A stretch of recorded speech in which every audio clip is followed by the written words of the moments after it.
নমস্কার বন্ধুরা, বাংলার ইনভেস্টর ইউটিউব চ্যানেলে আপনাদের সবাইকে স্বাগত জানাই। চ্যানেলে প্রথমবার এসে থাকলে চ্যানেলটা অবশ্যই সাবস্ক্রাইব করে রাখবেন। চলুন এই ভিডিওটা শুরু করা যাক। প্রথমেই এফআইআই এবং ডিআই এর ডেটা দেখে নেব। যেমনটা দেখতে পাচ্ছেন আজকের দিনে এই যে এফআইআই এদের তরফ থেকে যে সেলিং সেটা অনেকটাই কমেছে। এতদিন তো প্রায় 8,000 কোটি 10,000 কোটি এরকম শেয়ার বিক্রি হচ্ছিল, সেখানে আজকের দিনে মাত্র 1805 কোটি টাকা শেয়ার বিক্রি করেছে। এবং তারই সঙ্গে সঙ্গে এই যে ডিআইআই এরা কিনেছে 5,429 কোটি টাকা শেয়ার। মানে আজকের দিনে এফআইআই তুলনামূলকভাবে অনেকটা কম শেয়ারই কিন্তু বিক্রি করেছে। আর এটা তো গেল ক্যাশ মার্কেট। যদি ইন্ডেক্স ফিউচারের কথা বলি, এখানে দেখতে পাচ্ছেন 1601 কোটি টাকার বাইং হয়েছে, কারণ এই ইন্ডেক্স ওয়াইজ ভালো তেজি ছিল। আর এই স্টক ফিউচার্স এখানে যে সেলিং সেটা একদম সামান্য, এই 23 কোটি টাকার মতো। তারপরে আমেরিকান মার্কেট কেমন পারফর্ম করছে, যেমনটা দেখতে পাচ্ছেন এই ডাও জোন্স এটা 0.1% বাড়া রয়েছে, এবং এরই সঙ্গে সঙ্গে এই যে নাসডাক কম্পোজিট এখানেও 1%-এর উপরে তেজি দেখতে পাওয়া যাচ্ছে। আর আমাদের ইন্ডিয়ান মার্কেটের যে এডিআর গুলো রয়েছে সেগুলোতে কেমন পারফরমেন্স দেখা যাচ্ছে, এই যে এইচডিএফসি ব্যাংকের এডিআর এটা দেখতে পাচ্ছেন 2.81% উপরে। তারপরে ইনফোসিস এডিআর 1%-এর মতো উপরে ট্রেড করছে। আইসিআইসিআই ব্যাংকের এডিআর 1.23% উপরে। উইপ্রোর এডিআর প্রায় 0.5% উপরে রয়েছে। ডক্টর রেড্ডি ল্যাব 3.20% বাড়া। আর এই যাত্রা অনলাইন এখানেই 0.5%-এর কাছাকাছি ডাউনফল দেখতে পাওয়া যাচ্ছে। আর এই গিভ নিফটি এখান থেকে কেমন সংকেত আসছে, আজকে ফার্স্ট হাফ এই যে গিভ নিফটি সেটা তো ভালো পারফর্ম করেছিল, কিন্তু এই সেকেন্ড হাফে দেখতে পাচ্ছেন একদম নিউট্রাল পারফরমেন্স এই গিভ নিফটির তরফ থেকে দেখতে পাওয়া যাচ্ছে। এবং তারই সঙ্গে সঙ্গে এটা মনে করিয়ে দিই, আগামীকাল আমাদের যে ইন্ডিয়ান মার্কেট সেটা বন্ধ থাকবে। কিসের জন্য বন্ধ থাকবে? এই শ্রী রামনবমীর জন্য আগামীকাল মার্কেট বন্ধ থাকছে। মানে মার্কেট এরপর ওপেন হবে শুক্রবার দিন। এবং তার সঙ্গে সঙ্গে দেখতে পাচ্ছেন এই যে ইউপি গভর্নমেন্ট তারা কি করেছে, এই মার্চের 27 তারিখ একটা অতিরিক্ত ছুটি দিয়েছে। মানে আমাদের রাজ্যে বলুন বা অন্যান্য রাজ্য, এখানে তো শুধুমাত্র মার্চের 26 তারিখ ছুটি থাকবে, কিন্তু যেহেতু রাম মন্দির এটা উত্তরপ্রদেশে রয়েছে, সেই জন্য এই রাজ্যের যে গভর্নমেন্ট তারা একটা অতিরিক্ত দিন ছুটি দিয়েছে। এই রাজ্যের জন্য 2 দিন ছুটি থাকবে। এরপরে চলুন ওয়ার রিলেটেড কিছু খবর দেখে নেওয়া যাক। যেমনটা দেখতে পাচ্ছেন এই ইরান তারা ইউএস এর যে সিজফায়ারের অফার সেটা রিজেক্ট করে দিয়েছে। কি ডিমান্ড তারা করছে? Demands sovereignty over state of Hormuz. এই যে স্টেট অফ হরমুজ তার উপর সার্বভৌমত্বের দাবি জানিয়েছে এই ইরান। মানে এই যে স্টেট অফ হরমুজ এটা কিন্তু পুরোপুরি এই ইরান তাদের কন্ট্রোলে রাখবে বলেছে। আর এই আমেরিকার টার্ম গুলো তো মানছেই না। তার সঙ্গে সঙ্গে দেখতে পাচ্ছেন এই ইরান তারা কি করেছে, sets own terms to end war. মানে নিজেদের কিছু শর্তও কিন্তু সামনে রেখেছে। রিজেক্ট ইউএস প্ল্যান, মানে আমেরিকার যে প্ল্যান সেটা রিজেক্ট করেছে। এই আমেরিকা কি করেছিল, 15খানা যে পয়েন্ট সেগুলো সামনে রেখেছিল। আর এই ইরান তারা এটাও কনফার্ম করেছে যে আমেরিকার সিজফায়ারের যে 15খানা পয়েন্টের প্ল্যান সেটা তারা পেয়েছে, কিন্তু সেই পাওয়ার পরে তারা এটাকে রিজেক্ট করেছে। আর তারপরে ইরান যে শর্তগুলো রেখেছে সেগুলো তো এর আগের ভিডিওতেও কভার করে দিয়েছি। আর এই সিজফায়ারের সম্ভাবনা আরো উড়ে গেছে, কারণ এই ইরান তাদের দিক থেকে বলছে এই আমেরিকা তাদের কথা রাখেনি। আবার দেখতে পাচ্ছেন ইরানের যে বুশের নিউক্লিয়ার প্ল্যান্ট রয়েছে তারপর মিসাইলটাই হয়েছে। মানে যেমনটা আজকের দিনে বিভিন্ন পক্ষ থেকে এই যুদ্ধ বন্ধের জন্য বিভিন্ন শর্ত সামনে রাখা হচ্ছিল, কিন্তু তারপরে দেখতে পাচ্ছেন এই যে যুদ্ধ রিলেটেড সিচুয়েশন সেটা আরো গম্ভীর হয়েছে। এই নিউক্লিয়ার ফেসিলিটিতে আবার অ্যাটাক হয়েছে, এর আগেও অ্যাটাক হয়েছিল। আর এই ডোনাল্ড ট্রাম্প তিনি কি বলছেন দেখতে পাচ্ছেন, তারা এটাই বলছে we are in the testing phase.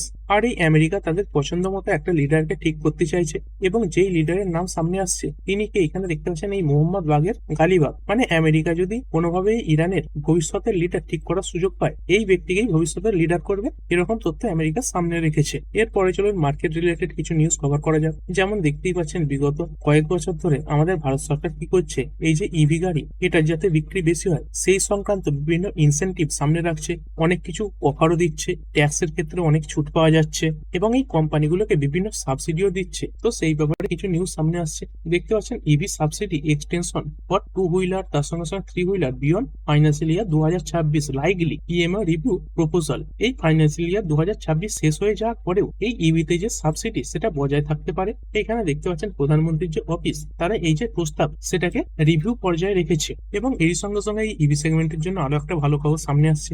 এইখানে দেখতে পাচ্ছেন এই তেলেঙ্গানা গভর্নমেন্ট তারা একটা ঘোষণা করেছে কি, employee to get up to 20% discount from companies on EV purchase. তো এই কর্মচারীরা যদি কোম্পানিগুলো থেকে গাড়ি কেনে, মানে ইভি গাড়ি, তাহলে 20% পর্যন্ত ডিসকাউন্ট পাবে। এবং দেখতে পাচ্ছেন এই ট্রান্সপোর্ট মিনিস্টার তিনি এই তথ্য সামনে রেখেছেন। এরপরে কিছু শেয়ার, যেমন এই ইরেডা, আজকের দিনে এই কোম্পানির বোর্ড মিটিং হওয়ার কথা ছিল, ডিভিডেন্ডের ব্যাপারে আজকে ঘোষণা করবে বলেছিল। সেখানে দেখতে পাচ্ছেন এই কোম্পানিটা এক একটা শেয়ার পিছু এই 60 পয়সা করে ডিভিডেন্ড দেওয়ার ব্যাপারে ঘোষণা করেছে। আর এই ডিভিডেন্ডের জন্য রেকর্ড ডেট কবে রাখা হয়েছে, এই এপ্রিলের 2 তারিখটাকেই এই রেকর্ড ডেট হিসেবে রাখা হয়েছে। তারপরে কোম্পানি ওএনজিসি, এই কোম্পানি বিরাট বড় ইনভেস্টমেন্ট করতে চলেছে। এইখানে দেখতে পাচ্ছেন এই কোম্পানিটা ইন্ডিয়ার যে এনার্জি সিকিউরিটি রয়েছে তার জন্য $20 বিলিয়ন ইনভেস্টমেন্ট করতে চলেছে। তার জন্য একটা বড় প্ল্যানও তারা সামনে রেখেছে। তো এর মাধ্যমে কি করবে, এই যে ডিপ ওয়াটার এক্সপ্লোরেশন সেটা করবে। তো এর মানে কি, দেখতে পাচ্ছেন পাচ্ছেন গভীর যে সমুদ্র রয়েছে সেখানে তেল এবং গ্যাসের খোঁজ চালাবে, এবং এটাই দেখতে পাচ্ছেন ওএনজিসির জন্য সব থেকে বড় এক্সপ্লোরেশন প্রোগ্রাম হতে চলেছে। আর বুঝতেই পাচ্ছেন এই যুদ্ধ রিলেটেড সিচুয়েশনের জন্য কি হচ্ছে, এই বাইরের দেশ থেকে এই যে বিভিন্ন এনার্জি প্রোডাক্ট রয়েছে, যেমন এই এলপিজি বলুন, ক্রুড অয়েল বলুন, এগুলো আনতে সমস্যা হচ্ছে। তো সেখানে যদি এই কোম্পানিগুলো বেশি বেশি করে ইনভেস্ট করে, আরো বেশি বেশি করে এই তেলের সন্ধান পায়, তাহলে সেটা কিন্তু ইন্ডিয়ার জন্য অনেকটাই ভালো হবে। আমাদের ইন্ডিয়াও দেখতে পাচ্ছেন এর জন্য এই যে সমুদ্র মন্থন মিশন এই নামে একটা প্রকল্প কিন্তু সামনে রেখেছে। মানে বিদেশের উপর যে নির্ভরতা সেটা অনেকটাই কমবে, আমরা আস্তে আস্তে স্বনির্ভর হয়ে উঠতে পারবো। তারপর একটি কোম্পানি কোটাক মাহিন্দ্রা ব্যাংক, এই ব্যাংকগুলোতে মাঝে মাঝে ছোটখাটো ফ্রডের যে খবর সেগুলো শোনা যায়। শুধুমাত্র এই ব্যাংকেই নয়, যত ব্যাংক আছে প্রায় বেশিরভাগের শুনবেন মাঝে মাঝে ছোটখাটো কোনো ফ্রড দেখতে পাওয়া যায়। তো সেরকমই কিছু হয়েছে, দেখতে পাচ্ছেন এই কোম্পানিতে একটাই 160 কোটি টাকার এফডি ফ্রড লক্ষ্য করা গেছে, লিঙ্ক টু পাঁচকুলা মিউনিসিপাল কোর্ট। এবং দেখতে পাচ্ছেন ব্যাংক কি করেছে, তারা নিজেই একটা এফআইআর কিন্তু লঞ্চ করেছে এটার ব্যাপারে ইনভেস্টিগেশনের জন্য। তদন্ত চলছে, যে কোনো সময় এর যে আউটকাম সেটা সামনে আসতে পারে। তারপরে কথা বলবো সেবির ব্যাপারে। এই সেবি কি কাজ করে থাকে, এই ইনভেস্টরদের প্রোটেকশনের জন্য বিভিন্ন কাজ করে থাকে। আর মার্কেটে কি হয়, অনেক সময় দেখতে পাবেন এই ইনভেস্টমেন্ট রিলেটেড অনেক ফেক অ্যাপ ঘোরাঘুরি করে। অনেকে দেখবেন এই হোয়াটসঅ্যাপ, তার সঙ্গে সঙ্গে বিভিন্ন যে গ্রুপ রয়েছে সেখানে মেসেজ পাঠায় যে এই অ্যাপ ডাউনলোড করো, ওই অ্যাপ ডাউনলোড করো, এতে অনেক বেশি ডিসকাউন্ট পাওয়া যাবে, তাতে অনেক বেশি ডিসকাউন্ট পাওয়া যাবে। তারপরে এমন হলো আপনি সেই অ্যাপ সেটা ইনস্টল করলেন এবং তারপরে সেই টাকা সেই অ্যাপে জমা করলেন, কিন্তু সেই টাকা আপনি আর ব্যবহার করতে পারবেন না। সেই টাকা পুরোপুরি ভাবে কিন্তু স্ক্যামারদের অ্যাকাউন্টে চলে যায়। তো এইটাকে আটকাবার জন্য সেবি কিছু কাজ করেছে। কি করেছে দেখতে পাচ্ছেন, সেবি এবং গুগল মিলে এই যে বিভিন্ন ইনভেস্টমেন্ট অ্যাপ রয়েছে তাদের জন্য এই যে ভেরিফাইড ব্যাচ সেটা রোল আউট করে দিয়েছে। কিসের জন্য করেছে দেখতে পাচ্ছেন, টু কার্ব ফ্রড, যাতে ফ্রড কম হয় সেই জন্য এই প্রকল্প চালু করেছে। অর্থাৎ আপনি যখনই কোনো অ্যাপ নামাতে যাবেন এই প্লে স্টোর থেকে, তখন এই যে ভেরিফাইড ব্যাচ সেটা দেখতে পাবেন। তো এখানে দেখিয়ে দিই, এখানে দেখতে পাচ্ছেন এই যে প্লে স্টোর সেটা ওপেন করে নিয়েছি। তো যে কোনো একটা ইনভেস্টমেন্ট রিলেটেড অ্যাপ ওপেন করে নেবেন। আমি এখানে জিরোদালিকে সার্চ করছি, দেখতে পাচ্ছেন এই জিরোদালিকে সার্চ করে দিয়েছি। এইখানে দেখতে পাচ্ছেন এই জিরোদার যে অ্যাপ তার যে পেজ সেটা ওপেন হয়ে গেছে। আর এখানে দেখতে পাচ্ছেন এই যে ভেরিফাইড এই যে ব্যাচটা এটা কিন্তু চলে এসেছে। তার পাশে দেখতে পাচ্ছেন একটা অপশন রয়েছে ভেরিফাইড এর পাশে, তো এটা ক্লিক করবেন। কি দেখাচ্ছে, this app is offered by an entity registered with the security and exchange board of India. মানে এই যে অ্যাপটা রয়েছে সেটা সুরক্ষিত অ্যাপ, এই অ্যাপটা সেবির সঙ্গে রেজিস্টার্ড আছে। তো যখনই কোনো ইনভেস্টমেন্ট রিলেটেড অ্যাপ এই প্লে স্টোর থেকে নামাতে যাবেন তখন এই যে ভেরিফাইড ব্যাচ সেটা কিন্তু অবশ্যই একবার লক্ষ্য করে নেবেন। তারপরে শেয়ার বাইব্যাক, তো এই সংক্রান্ত কিছু খবর সামনে এসেছে। যেমনটা এর আগে এই মার্কেটে যেহেতু বড় ক্র্যাশ দেখা যাচ্ছিল, সেই কারণের জন্য এই যে মোহনদাস পাই তিনি এই সেবির কাছে আর্গু করেছিলেন কিসের ব্যাপারে, to allow open market buyback, মানে ওপেন মার্কেট বাইব্যাকের ব্যাপারে এই সেবিকে পারমিশন দিতে বলছিল। কিন্তু সেই ব্যাপারে তো এখন কোনো নিউজ সামনে আসেনি। কিন্তু এই বাইব্যাকের যে রুল সেখানে কিছু পরিবর্তন করা হয়েছে। কি পরিবর্তন করা হয়েছে দেখতে পাচ্ছেন, গভর্নমেন্ট একটা নতুন ট্যাক্স ইন্ট্রোডিউস করে দিয়েছে। কিসের ব্যাপারে, flat 12% surcharge on buyback gains for individual. ওই সারচার্জ মানে কি, এর মানে হচ্ছে ট্যাক্সের ওপর ট্যাক্স। তো আপনি যদি বাইব্যাক থেকে কোন প্রকার গেইন করেন তার উপর তো একটা ট্যাক্স বসবেই, এবং সেই ট্যাক্সের উপরেও আবার 12% কিন্তু সারচার্জ ট্যাক্স বসবে। তবে যারা এই বাইব্যাক থেকে 1 কোটির বেশি ইনকাম করতে পারবে তাদের জন্য এটা ভালো, আমাদের মতো রিটেলদের জন্য এটা খুবই খারাপ খবর। কারণ যারা এই 1 কোটির উপরে বাইব্যাক থেকে ইনকাম করে তাদের উপরে দেখতে পাচ্ছেন এই যে সারচার্জ এটা 15% ছিল, সেটা কমে 12% হয়ে গেল। তো যে হাই ইনকাম ইনভেস্টররা রয়েছে তাদের জন্য এটা কিন্তু অনেকটা রিলিফ হলো। কিন্তু যে সমস্ত ইনভেস্টররা এই বাইব্যাকের মাধ্যমে 1 কোটির কম ইনকাম করবে তাদের জন্য কিন্তু এই যে ট্যাক্সের বোঝা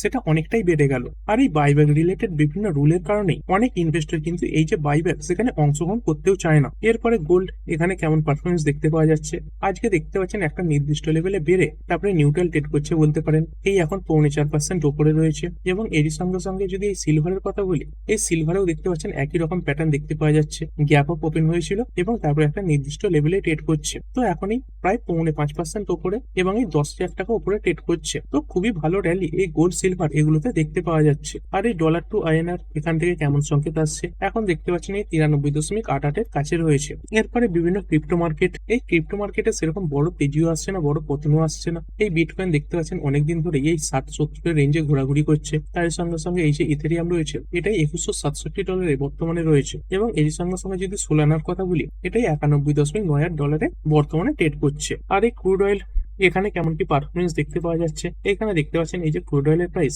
এই WTI ক্রুড এটা 2.43% ডাউন হয়েছে, এবং ব্রেন্ট ক্রুড যেটা একসময় 97 নেমে গিয়েছিল সেখান থেকে কিন্তু আস্তে আস্তে আবার উপর দিকেই উঠছে। মানে অনেকটা পড়েছিল, কিন্তু সেই যে পতন সেটা কিন্তু আবার কমে যাচ্ছে আস্তে আস্তে ওপরের দিকে। এই যে ক্রুড অয়েল এটা কিন্তু বাড়ছে। আর এই ক্রুড অয়েল বাড়লে যে সমস্ত কোম্পানি এই ক্রুড অয়েলকে কাঁচামাল হিসেবে ব্যবহার করে থাকে তাদের ক্ষতি হয়ে যাবে। সেই কারণের জন্য তারা কি করবে, এই যে অতিরিক্ত প্রাইস সেটা কাস্টমারদের উপরে পাস অন করে দেবে। এখানে দেখতে পাচ্ছেন এই বার্জার পেন্টস তারা কি করেছে, এই যে প্রাইস সেটা হাইক করে দিয়েছে। কি কারণে? কারণ এই ক্রুড অয়েলের দাম বেড়ে গেছে। কোম্পানি তো আর লস করে তাদের যে প্রোডাক্ট সেটা বিক্রি করবে না। কোম্পানির সিইও তিনি এই তথ্য জানিয়েছেন, এবং তারই সঙ্গে সঙ্গে দেখতে পাচ্ছেন এই রিপোর্টও সামনে আসছে। কি রিপোর্ট? যে air travel to get costlier as OMC planned jet fuel price hike in April. মানে এপ্রিল মাস থেকে আমাদের ইন্ডিয়াতেও এই যে জেট ফুয়েলের প্রাইস সেটা বেড়ে যেতে পারে। আর এই জেট ফুয়েলের প্রাইস এটা বেড়ে গেলে কি হবে, এই যে এয়ার ট্রাভেল মানে এরোপ্লেনের যে টিকিট সেটা কিন্তু আরো বেশি দামি হয়ে যাবে, অনেকটা বেশি টাকা দিতে হবে কিন্তু। এবং এরই সঙ্গে সঙ্গে আরো একটা জিনিস খেয়াল করবেন, বর্তমানে অনেক বড় বড় রেস্টুরেন্ট কি করছে, আপনি যখন খাবার খেতে যাচ্ছেন, খাবার খাওয়ার শেষে যখন বিল চাইছেন, তখন সেই যে বিল সেখানে একটা গ্যাস চার্জ এরকম একটা অ্যাড করে দিচ্ছে। তো পাশে একটা স্যাম্পল বিল এখানে রেখেছি দেখতে পাচ্ছেন, এবং এই নিয়েও গভর্নমেন্টের কাছে রিপোর্ট গিয়েছিল। কারণ দেখুন এই যে হোটেল বলুন রেস্টুরেন্ট বলুন এরা আপনাকে খাবার পরিবেশন করে দেবে, তো আপনি তো সেখানে কিছু করতে পারবেন না যে গ্যাসের দাম বাড়ছে, গ্যাসের দাম কমছে। মানে এটা হোটেল রেস্টুরেন্ট এদের দায়িত্ব। মানে এটা অনৈতিকভাবে এই হোটেল রেস্টুরেন্ট এগুলো দাম বাড়িয়ে দিচ্ছিল এই গ্যাস চার্জ অ্যাড করে। তো সেই ব্যাপারে গভর্নমেন্টের তরফ থেকে আজকে পুরো লিখিত নোটিশ এসে গেছে। এখানে দেখতে পাচ্ছেন এই গভর্নমেন্ট কি বলছে, গভর্নমেন্ট কিন্তু সতর্ক করে দিয়েছে, no hotel or restaurant can levy additional LPG charges, gas charges by default or automatically in the bill. মানে কোনো হোটেল বা কোনো রেস্টুরেন্ট এই বিলে অতিরিক্ত এলপিজি চার্জ বা গ্যাসের যে চার্জ সেটা কিন্তু অ্যাড করতে পারবে না। তো আপনি যদি কখনো এরকম বিল পান, তো আপনি কি করতে পারেন, সেই যে চার্জ সেটা রিমুভালের জন্য এই যে রেস্টুরেন্ট কর্তৃপক্ষ তাকে জানাতে পারেন, অথবা তারই সঙ্গে সঙ্গে এটাও করতে পারেন, একটা কমপ্লেন সেটা লজ করতে পারেন। তো ঠিক আছে, এরকমই কিছু খবর আজকে ছিল। আর ভিডিও শেষে একবার আমেরিকান মার্কেট কেমন পারফর্ম করছে চলুন দেখে নিই। এই ডাউ জোন্সের যদি কথা বলি 0.63% উপরে রয়েছে, এবং তারই সঙ্গে সঙ্গে এই যে নাসডাক কম্পোজিট এখানে এই যে তেজি সেটা অনেকটাই কমে গেছে। একসময় 1%-এর উপরে তেজিতে ছিল, এখন দেখতে পাচ্ছেন 0.67% উপরে রয়েছে এই নাসডাক কম্পোজিট। তো ঠিক আছে বন্ধুরা, আশা করছি ভিডিওটা আপনাদের ভালো লেগেছে। আপনি চাইলে এটাকে লাইক এবং শেয়ার করতে পারেন। আর শেয়ার মার্কেট সংক্রান্ত ডেইলি নিউজ আপডেট পেতে চ্যানেলটা সাবস্ক্রাইব করে রাখবেন, এবং পাশে থাকা বেল আইকনটি টিপে অল অবশ্যই সিলেক্ট করে রাখবেন, যাতে পরবর্তী ভিডিওর নোটিফিকেশন আপনার কাছে সময় মতো পৌঁছে যায়। আর হ্যাঁ, ভিডিওটি শুধুমাত্র ইনফরমেশন এবং এডুকেশনাল পারপাসের জন্য বানানো হয়েছে। আমি সেবি রেজিস্টার্ড নই, তাই কোনো প্রকার শেয়ারে কোনো প্রকার বাই, সেল, হোল্ড বা অ্যাভারেজ করার কোনো সিদ্ধান্ত নেওয়ার আগে আপনার যে ফাইন্যান্সিয়াল অ্যাডভাইজার আছে তার সঙ্গে অবশ্যই আলোচনা করবেন। দেখা হচ্ছে পরের ভিডিওতে। ধন্যবাদ।